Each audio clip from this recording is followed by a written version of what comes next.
মার্কিন সেনারা বন্দী হলো ইরানের হাতে। আর এই খবর খোদ জানিয়েছেন আলী লারিজানি। মধ্যরাতে আলী লারিজানির করা এই পোস্টে পেন্টাগন কাঁপতে শুরু করেছে, যখন ডোনাল্ড ট্রাম্প বারবার দাবি করছেন তিনি ইরানে গ্রাউন্ড ইনভেশন শুরু করবেন, অর্থাৎ তিনি বিপুল পরিমাণ আমেরিকার দক্ষ স্থলসেনাকে ইরানে নামিয়ে দেবেন, ইরানের বর্তমান সরকারকে ফেলতে, পারমাণবিক কার্যক্রম বন্ধ করতে এই হুমকি যখন দিচ্ছেন, সেই সময়ে আলী লারিজানি তিনি জানিয়েছেন ইসলামিক গার্ডস কর্পস ইরানের সেনাবাহিনী বেশ কিছু মার্কিন সেনাকে বন্দী করে রেখেছে তাদের নিজেদের জিম্মায়। যুদ্ধের গোপনীয়তার স্বার্থে আলী লারিজানি যদিও কত সংখ্যক মার্কিন সেনাকে গ্রেপ্তার করেছেন, কোথা থেকে গ্রেপ্তার করেছেন সেই বিষয়ে কোনো তথ্য আলী লারি জানাননি। তবে যেটুকু জানা গেছে, মার্কিন সেনারা আইন ভেঙে ইরানের জলসীমায় ঢুকে পড়ে, আর তখনই ইরানি নৌসেনা বাহিনী এই মার্কিন সেনাদের বন্দী করে নিয়ে আসে। ইরানের জলসীমাতে ঢুকেই যদি মার্কিন সেনারা ইরানি নৌসেনার হাতে বন্দী হয়ে যান, তাহলে সত্যি সত্যি যদি ইরানি ভূখণ্ডে ঢুকে তারা যদি আক্রমণ করবার চেষ্টা করে, তাহলে ইরানি স্থল সেনারা মার্কিন সেনাকে কিভাবে জবাব দেবে সেটা তো আর বলার অপেক্ষায় রাখে না। ইতিমধ্যেই ইরাকে, আফগানিস্তানে মার্কিন সেনারা ভয়ঙ্কর অভিজ্ঞতা নিয়ে দেশে ফিরেছে, আর ইরান তার চাইতেও বহুগুণ শক্তিশালী এবং তাদের থেকে হাজার গুণ প্রস্তুতি নিয়ে বসে আছে আমেরিকার সৈন্যবাহিনীকে স্বাগত জানানোর জন্য।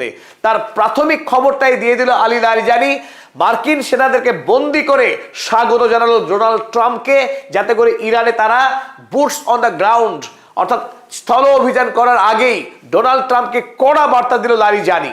28শে ফেব্রুয়ারি অতর্কিতে ইরান হামলা করে ইসরায়েল এবং আমেরিকা যে ভয়াবহ ধ্বংস চালিয়েছিল ইরানে, তারপর থেকেই ইরানের সেনাবাহিনী যেভাবে আমেরিকা এবং ইসরায়েলকে প্রত্যাঘাত করেছে, সেই প্রত্যাঘাতে ইতিমধ্যেই মধ্যপ্রাচ্যে আমেরিকার অস্তিত্ব প্রায় বিলুপ্তির পথে, এবং ইসরায়েলের তেল আবিব শহর এই মুহূর্তে গাজা ভূমির ছবিতে পরিণত হয়েছে। গাজার যে ভয়াবহ ধ্বংসকাণ্ড চালিয়েছিল ইসরায়েল 2.5 বছর ধরে, প্রথম 8 দিনের যুদ্ধেই ইরান ইতিমধ্যেই তেল আবিবকে গাজা ভূমিতে পরিণত করেছে। আর পাশাপাশি আমেরিকাকে এমন শিক্ষা দিচ্ছে ইরান, মধ্যপ্রাচ্যে কোটি কোটি টাকার, হাজার হাজার কোটি টাকার তাদের যে সম্পদ, আর্লি ওয়ার্নিং র্যাডার সিস্টেমই হোক কিংবা থার্ড এবং প্যাট্রিয়টের মতো বায়ু প্রতিরক্ষা ব্যবস্থাকেও ইতিমধ্যে গুড়িয়ে দিয়েছে ইরান। আমেরিকার মার্কিন সেনা ছাউনি, দূতাবাসে তো ধ্বংস চালিয়েছে, এমনকি যে গর্বে আমেরিকার সামরিক বুক এতদিন ফুলে থাকতো, সেই বুককেই গুলি মেরে ফুটো করে দিয়েছে ইরান। আর তারই সাথে যুক্ত হলো আরো বড় সড়ো খবর। আলী লারিজানি ভারতীয় টাইম রাত 2:17 সময় তিনি একটি টুইট করেন। সেই টুইটে জানিয়েছেন some American soldiers have been captured. এই খবরেই সারা পৃথিবীতে খুশির হাওয়া, যে ইরান দেখিয়ে দিয়েছে যে আমেরিকাকে শুধু আকাশের যুদ্ধে পরাস্ত করছে না, মাটির যুদ্ধেও আমেরিকাকে পরাস্ত করতে চলেছে ইরান। আমেরিকার সৈন্য এখন ইরানের জেলবন্দি। আর এই খবর দিয়েছেন খোদ লারিজানি। বর্তমান আমেরিকা ইসরায়েলের সঙ্গে যে যুদ্ধ চলছে, সেই যুদ্ধ পরিচালনার দায়িত্বে খোদ আলী লারিজানি। প্রয়াত আয়াতুল্লাহ আলী খামেনেই তিনি এই যুদ্ধ পরিচালনার দায়িত্ব দিয়েছিলেন লারিজানির হাতে। লারিজানি সেই যুদ্ধকে দায়িত্বের সঙ্গে এবং যোগ্যতার সঙ্গে পরিচালনা করছেন। ইতিমধ্যেই আমেরিকা এবং ইসরায়েল আলী লারিজানির সামনে নতজানু হতে বাধ্য হচ্ছে তার যুদ্ধের বিচক্ষণতা। তিনি এমন কৌশল অবলম্বন করেছেন বর্তমান যুদ্ধে, যে আমেরিকা এবং ইসরায়েলের যৌথ যে ভয়ঙ্কর সামরিক শক্তি, তাদের কাছে থাকা অত্যাধুনিক সামরিক যে অস্ত্র, F-35, F-22 এর মতো powerful air jet, USS Abraham Lincoln, USS Gerald R ফোর্ডের মতো যুদ্ধ বিমানবাহী জাহাজ, টোমাহকের মতো ধ্বংসাত্মক মিসাইল, এত কিছু সত্ত্বেও ইতিমধ্যেই ইরানের কাছে নাকানি চোবানি খাচ্ছে ইসরায়েল এবং আমেরিকা যৌথভাবেই। গত কয়েকদিন ধরে ধারাবাহিক ডোনাল্ড ট্রাম্প হুমকি দিচ্ছিলেন যে তিনি ইরানে স্থলসেনা পাঠাবেন, আর তার আগেই লারিজানির এই পোস্ট করাতে এই মুহূর্তে আমেরিকা আরো চাপে পড়ে গেল। দেশের মানুষের কাছে ডোনাল্ড ট্রাম্প মুখ দেখাতে পারবেন কিভাবে তা নিয়ে উঠছে প্রশ্ন। আর প্রত্যাশা মতোই ডোনাল্ড ট্রাম্পের প্রশাসন আলী লারিজানির করা দাবিকে তারা মিথ্যা এবং প্রবঞ্চনা বলে উড়িয়ে দিয়েছে। আমেরিকার পক্ষে এই মুহূর্তে লারিজানির দাবিকে মেনে নেওয়াটা অসম্ভব। মেনে নিলে এই মুহূর্তে আমেরিকায় গৃহযুদ্ধ শুরু হয়ে যাবে। ডোনাল্ড ট্রাম্পের পাঠানো পুতুল মিডল ইস্টের সেন্টকম ব্র্যাড কুপার তিনি জানিয়েছেন ইরান যে দাবি করেছে সেই দাবি মিথ্যা। কোনো মার্কিন সেনাকে ইরান এখনো পর্যন্ত গ্রেপ্তার করতে পারেনি। লারিজানি এ কথা খুব ভালো করেই জানতেন যে আমেরিকা তার দাবিকে অস্বীকার করবে, মিথ্যা বলে তারা দাবি করবে। তাই তিনি তৎক্ষণাৎ উত্তর দিয়ে জানিয়েছেন, ডিসপাইট দ্য ফিউটাইল এফোর্টস, অর্থাৎ সত্যকে গোপন করার ব্যর্থ চেষ্টা করা সত্ত্বেও, the truth is not something they can hide for long, কিন্তু সত্য হলো তাই যা আমেরিকা বেশি দিন গোপন করে রাখতে পারবে না।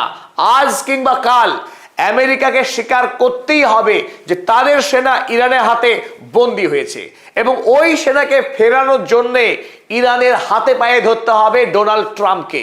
আগামীতে যদি ইরানের সঙ্গে আমেরিকার যুদ্ধ থামানো নিয়ে, যুদ্ধ বিরতি নিয়ে কোনো আলাপ আলোচনা হয়, সেই ক্ষেত্রে ইরানের হাতে একটা বড়সড় অস্ত্র হয়ে গেল এই মার্কিন সেনা।